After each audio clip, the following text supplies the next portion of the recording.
ಪರಪ್ಪನ ಅಗ್ರಹಾರ ಜೈಲಿನಲ್ಲಿ ರಾಜಾತಿಥ್ಯದ ಆರೋಪ ಹೊಸದೇನಲ್ಲ. ಜೈಲಲ್ಲಿ ಮೊಬೈಲ್ ಸಿಗೋದು, ಜೈಲಿನಲ್ಲಿ ಬೇರೆ ಕೈದಿಗಳಿಗೆ ಬೇಕಾದಂಥ ಅಗತ್ಯ ವಸ್ತುಗಳು ಲಭ್ಯ ಆಗೋದು, ಅವರಿಗೆ ಐಷಾರಾಮಿ ಜೀವನಕ್ಕೆ ಬೇಕಾದಂಥ ವಸ್ತುಗಳು ಅಲ್ಲಿ ರೇಡ್ ಮಾಡಿದಂಥ ಸಂದರ್ಭದಲ್ಲಿ ಸಿಗೋದು ಯಾವುದೂ ಹೊಸದಲ್ಲ. ಆದರೆ ಮಂಡ್ಯದ ಕಾರಾಗೃಹ ಕೂಡ ಇದಕ್ಕೆ ಹೊರತಾಗಿಲ್ಲ. ಮಂಡ್ಯದಲ್ಲೂ ಕೂಡ ಜೈಲಾಧಿಕಾರಿಗಳು ಇಂಥ ಅಕ್ರಮದಲ್ಲಿ ಭಾಗಿಯಾಗಿದ್ದಾರೆ ಅನ್ನುವುದಕ್ಕೆ ನಿನ್ನೆ ಬೆಳಕಿಗೆ ಬಂದಂಥ ಒಂದು ಘಟನೆ ಸಾಕ್ಷಿಯಾಗ್ಬಿಡ್ತು. ನ್ಯಾಯಾಂಗ ಬಂಧನದಲ್ಲಿದ್ದಂಥ ಆರೋಪಿಯನ್ನ ಆಸ್ಪತ್ರೆಗೆ ಶಿಫ್ಟ್ ಮಾಡಿ ಅಲ್ಲಿ ಆತನಿಗೆ ರಾಜ್ಯಾತಿಥ್ಯವನ್ನ ಕೊಡ್ತಾ ಇದ್ದಿದ್ದು ಬೆಳಕಿಗೆ ಬಂದಿದೆ. ವಿಪರ್ಯಾಸ ಏನು ಅಂದ್ರೆ, ಆಸ್ಪತ್ರೆಯ ಬೆಡ್ನಲ್ಲಿ ಆತ ಇದ್ದ, ಆತನ ಜೊತೆಗೆ ಆತನ ಸ್ನೇಹಿತ ಇದ್ಲು ಅನ್ನೋದೇ ಇಲ್ಲಿ ಗಮನಿಸಬೇಕಾದಂತಹ ವಿಚಾರ. ಜೈಲಲ್ಲಿರಬೇಕಾದವನು ಆಸ್ಪತ್ರೆ ಸೇರಿದ, ಆ ನಂತರ ಹಬ್ಬ ಶುರು ಮಾಡ್ಬಿಟ್ಟ. ಹಾಸ್ಪಿಟಲ್ನಲ್ಲಿ ಗರ್ಲ್ ಫ್ರೆಂಡ್ ಜೊತೆ ಈತನ ಮಸ್ತಿ ಜೋರಾಗಿತ್ತು. ಆರೋಪಿ ಜೊತೆ ಸ್ಪೆಷಲ್ ರೂಮ್ ನಲ್ಲಿ ಇದ್ದಿದ್ದು ಗೆಳತಿ. ನ್ಯಾಯಾಂಗ ಬಂಧನದಲ್ಲಿದ್ದಂಥ ಆರೋಪಿ ಸರಿ ಒಪ್ಕೊಳ್ಳೋಣ, ಆತನ ಆರೋಗ್ಯ ಹದಗೆಟ್ಟಿದೆ, ಹಂಗಾಗಿ ಆಸ್ಪತ್ರೆಗೆ ದಾಖಲು ಮಾಡಿದ್ದು ಅಂತ ಹೇಳಿ ಒಬ್ಬ ವಿಚಾರಣಾಧೀನ ಕೈದಿಯನ್ನ ಭೇಟಿಯಾಗೋದಕ್ಕೆ ಆತನ ಸಂಬಂಧಿಕರಿಗೆ, ಆತನ ಕುಟುಂಬದವರಿಗೆ ಅವಕಾಶ ಇದೆಯಾ? ಇಲ್ಲ. ಪೊಲೀಸರು ಆತನನ್ನ ಮಾನಿಟರ್ ಮಾಡ್ತಾ ಇರಬೇಕು. ಆದ್ರೆ ಮಂಡ್ಯದ ಮಿಮ್ಸ್ ಆಸ್ಪತ್ರೆಯಲ್ಲಿ ಇಲ್ಲಿ ಆರೋಪಿಗೆ ಸಿಕ್ಕಿದ್ದು ರಾಜಾತಿಥ್ಯ. ಯಾವ ಕಾಯಿಲೆ ಕಸಾಲೆ ಇಲ್ಲದೆ ಇದ್ರೂ ಆಸ್ಪತ್ರೆಗೆ ಹುಸೇನ್ ಅನ್ನ ಅಡ್ಮಿಟ್ ಮಾಡಲಾಗಿತ್ತು. ಜಡ್ಜ್ ಆಸ್ಪತ್ರೆಗೆ ವಿಸಿಟ್ ಕೊಟ್ಟಾಗ ಸತ್ಯ ಬಯಲಾಗಿದೆ. ಜೈಲಾಧಿಕಾರಿಗಳು ಮಾಡಿದಂಥ ಕರ್ಮಕಾಂಡ ಬಟ ಬಯಲಾಗಿದೆ. ಆಸ್ಪತ್ರೆಯಲ್ಲಿ ಆರೋಪಿಯ ಜೊತೆ ಗೆಳತಿಯನ್ನ ಕಂಡು ರೇಡ್ ಮಾಡಿದಂಥ ಅಧಿಕಾರಿಗಳೇ ಶಾಕ್ಗೆ ಒಳಗಾದ್ರು. ಆ ದೃಶ್ಯವನ್ನ ಗಮನಿಸ್ತಾ ಇದ್ದೀರಿ. ಮಂಡ್ಯ ಮಿಮ್ಸ್ ಆಸ್ಪತ್ರೆಗೆ ದಾಳಿಯನ್ನ ಮಾಡ್ತಾರೆ. ಇಲ್ಲೊಬ್ಬ ಕೈದಿ ಇದ್ದಾನೆ, ವಿಚಾರಣಾಧೀನ ಕೈದಿ ಇದ್ದಾನೆ, ಆತನನ್ನ ಆಸ್ಪತ್ರೆಗೆ ದಾಖಲು ಮಾಡಲಾಗಿದೆ ಎನ್ನುವಂಥ ಮಾಹಿತಿ ಸಿಕ್ಕಂಥ ನಂತರದಲ್ಲಿ, ಹಾಗೆ ಎಂಟ್ರಿ ಆದಂತಹ ಸಂದರ್ಭದಲ್ಲಿ ಆ ರೂಮ್ನ ಒಳಗೆ ಹೋದಾಗ ಮೊದಲಿಗೆ ಕಾಣಿಸಿದ್ದೆ ಪ್ರಕರಣದಲ್ಲಿ ಆರೋಪಿಯಾಗಿರುವಂತಹ ಮೊಹಮ್ಮದ್ ಹುಸೇನ್, ವಿಚಾರಣಾಧೀನ ಕೈದಿ, ಆತನ ಪ್ರೇಯಸಿ. ಅಲ್ಲಿ ನೋಡಿ, ಅಲ್ಲಿ ಒಳಭಾಗದಲ್ಲಿ ಆಕೆ ಇದ್ದಾಳೆ. ಅದಾದ ನಂತರವೇ ಅಧಿಕಾರಿಗಳು ಕ್ಲಾಸ್ ತೆಗೆದುಕೊಂಡಿದ್ದು. Without honoring the custody of the court, don't admit unless emergency. ಜೀವ ಹೋಗುತ್ತೆ ಆ ಸಂದರ್ಭದಲ್ಲಿ ಮಾಡ್ತಾರೆ. Sometimes madam from the jail will send the patient, sir. So what will they come to the OPD? ನನ್ನ ಹತ್ರ ಬರ್ತಾರೆ ಸರ್, ನಾನು ಸೈನ್ ಮಾಡ್ಕೊಡ್ತೀನಿ, ಈಗೆಲ್ಲ ಸೈನ್ ಮಾಡ್ಕೊಡ್ತೀನಿ.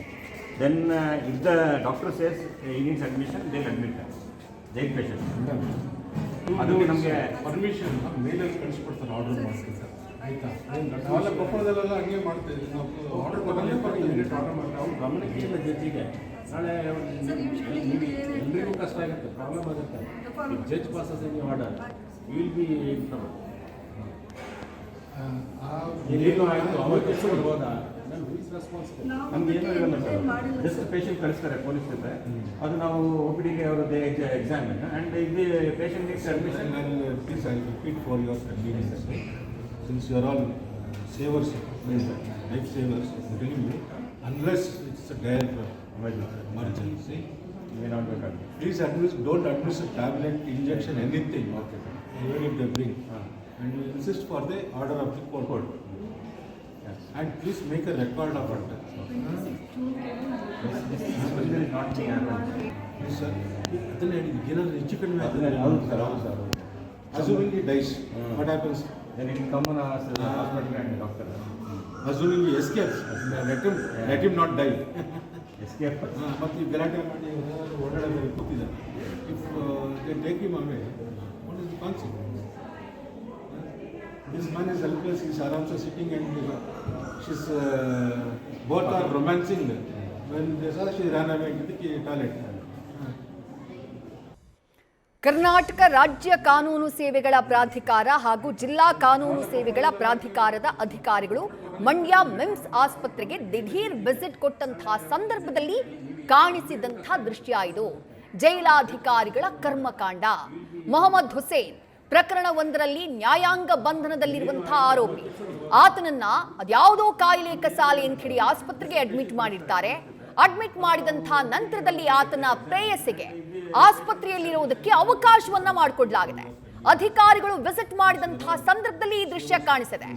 ಅಧಿಕಾರಿ ಅಲ್ಲಿದ್ದಂತಹ ಆಫೀಸರ್ಸ್ಗೆ ಕ್ಲಾಸ್ ತೆಗೆದುಕೊಳ್ಳುವಂತಹ ಸಂದರ್ಭದಲ್ಲಿ ಬಹಳ ಸ್ಪಷ್ಟವಾಗಿ ಹೇಳ್ತಾರೆ, ಆಕೆ ಅಲ್ಲ ಆತನ ಜೊತೆ ರೂಮ್ ನ ಒಳಗಿದ್ದಾಳೆ, ಇಬ್ರು ಕೂತ್ಕೊಂಡಲ್ಲಿ ರೊಮ್ಯಾನ್ಸ್ ಮಾಡ್ತಿದ್ದಾರೆ, ನೀವು ಏನಕ್ಕೆ ಚಿಕಿತ್ಸೆಯನ್ನ ಅಡ್ಮಿನಿಸ್ಟರ್ ಮಾಡ್ತೀರಾ ಅಂತ ಹೇಳಿ ಅನ್ಲೆಸ್ ಅವ್ರಿಗೆ ಬಹಳ ಆರೋಗ್ಯ ಸಮಸ್ಯೆ ಇದೆ ಅನ್ನುವಂಥ ಟೈಮ್ನಲ್ಲಿ ಮಾತ್ರ ನೀವು ಅವರಿಗೆ ಚಿಕಿತ್ಸೆಯನ್ನ ಕೊಡಬೇಕು, ಅದರ್ವೈಸ್ ಕೊಡೋದಕ್ಕೆ ಹೋಗಬೇಡಿ, ನ್ಯಾಯಾಲಯದ ಅನುಮತಿ ಪತ್ರ ಇಲ್ಲದೆ ಅನ್ನುವುದನ್ನ ಬಹಳ ಸ್ಪಷ್ಟವಾಗಿ ಹೇಳ್ತಾರೆ ಅಧಿಕಾರಿ. ಈಗ ಈ ಮೊಹಮ್ಮದ್ ಹುಸೇನ್ ಯಾರು, ಆತ ಜೈಲ್ ಸೇರಿದ್ ಯಾಕೆ, ಜೊತೆಗೆ ಇಡೀ ಘಟನೆಯ ಡೀಟೇಲ್ಸ್ ಅದನ್ನ ನೋಡ್ತಾ ಹೋಗೋಣ. ನಕಲಿ ದಾಖಲೆ ಸೃಷ್ಟಿ ಕೇಸ್ನಲ್ಲಿ ಜೈಲು ಸೇರಿದ್ದ ಈ ಮೊಹಮ್ಮದ್ ಹುಸೇನ್ ಮಂಡ್ಯದ ಶ್ರೀರಂಗಪಟ್ಟಣದ ಭೂ ದಾಖಲೆಗಳ ಕಚೇರಿ ಅಲ್ಲಿ ಅಕ್ರಮ ಆಗಿದೆ ಅನ್ನುವಂಥ ಒಂದು ಆರೋಪ ಕೇಳಿ ಬಂದಿರುತ್ತೆ.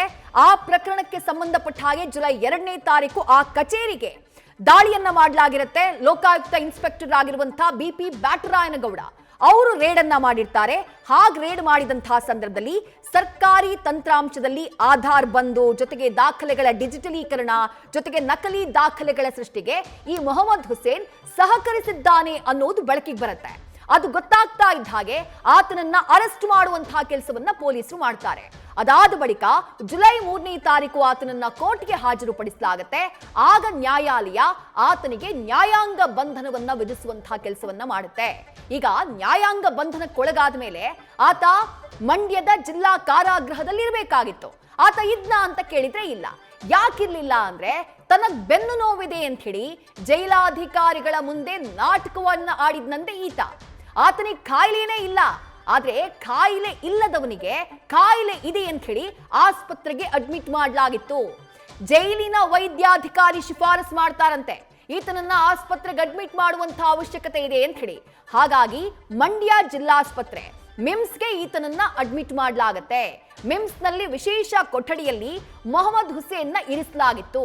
ಬಟ್ ವಿಪರ್ಯಾಸ ಏನು, ಕಾನೂನಾತ್ಮಕವಾಗಿ ಏನಾಗಬೇಕಾಗಿತ್ತು, ಅಲ್ಲಿ ಪೇದೆ ಆತ ಕಾವಲಿಗಿರ್ಬೇಕಾಗಿತ್ತು. ಯಾಕಂದ್ರೆ ಒಳಗಡೆ ಇರೋದು ಒಬ್ಬ ಕೈದಿ. ಫಸ್ಟ್ ಆಫ್ ಆಲ್ ವಿಶೇಷ ಕೊಠಡಿಯಲ್ಲಿ ಇಟ್ಟಿದ್ದೇ ತಪ್ಪು. ಎರಡನೇದು, ಒಬ್ಬ ಪೇದೆ ಅಲ್ಲಿ ಮಾನಿಟರ್ ಮಾಡೋದಕ್ಕೆ, ಈತನ ಮೇಲೆ ಕಣ್ಗಾವಲನ್ನ ಇಡುವುದಕ್ಕೆ ಪೊಲೀಸರ ಭದ್ರತೆ ಇರಬೇಕಾಗಿತ್ತು. ಅವ್ರು ಯಾರೂ ಇರಲಿಲ್ಲ.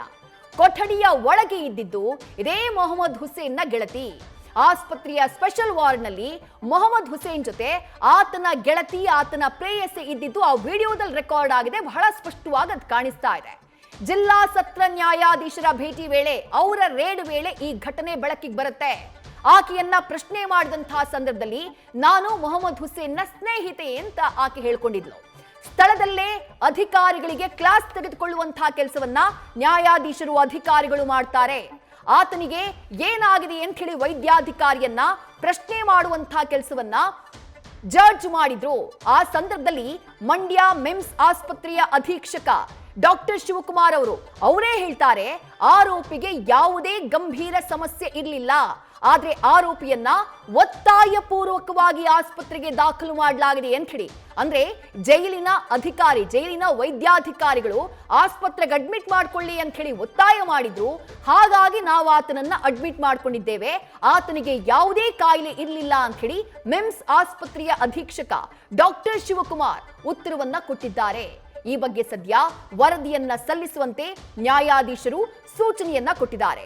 ಜೈಲು ವೈದ್ಯಾಧಿಕಾರಿಯ ಸಲಹೆಯ ಮೇರೆಗೆ ಆರೋಪಿಯನ್ನ ಮಿಮ್ಸ್ ಆಸ್ಪತ್ರೆಗೆ ದಾಖಲು ಮಾಡಲಾಗಿತ್ತು ಅಂತ ಹೇಳಿ ಜೈಲಾಧಿಕಾರಿಗಳು ಕೂಡ ಮಾಹಿತಿ ಕೊಟ್ಟಿದ್ದಾರೆ.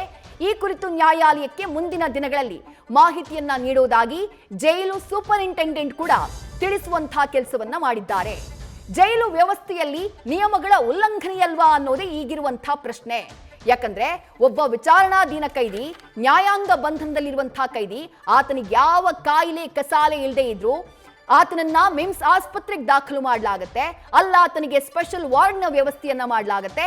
ಅಷ್ಟು ಮಾತ್ರ ಅಲ್ಲ, ಜೊತೆಗಿರೋದಕ್ಕೆ ಆತನ ಗರ್ಲ್ ಫ್ರೆಂಡ್ ಕೂಡ ಅಲ್ಲಿ ಇರೋದಕ್ಕೆ ಅವಕಾಶವನ್ನ ಮಾಡಿಕೊಡ್ಲಾಗತ್ತೆ ಅಂತಂದ್ರೆ ಜೈಲಾಧಿಕಾರಿಗಳ ಸಂಪೂರ್ಣ ವಿಫಲತೆಯಲ್ವಾ ಇದು ಅನ್ನೋದು ಜನ ಕೇಳ್ತಾ ಇರುವಂತಹ ಪ್ರಶ್ನೆ.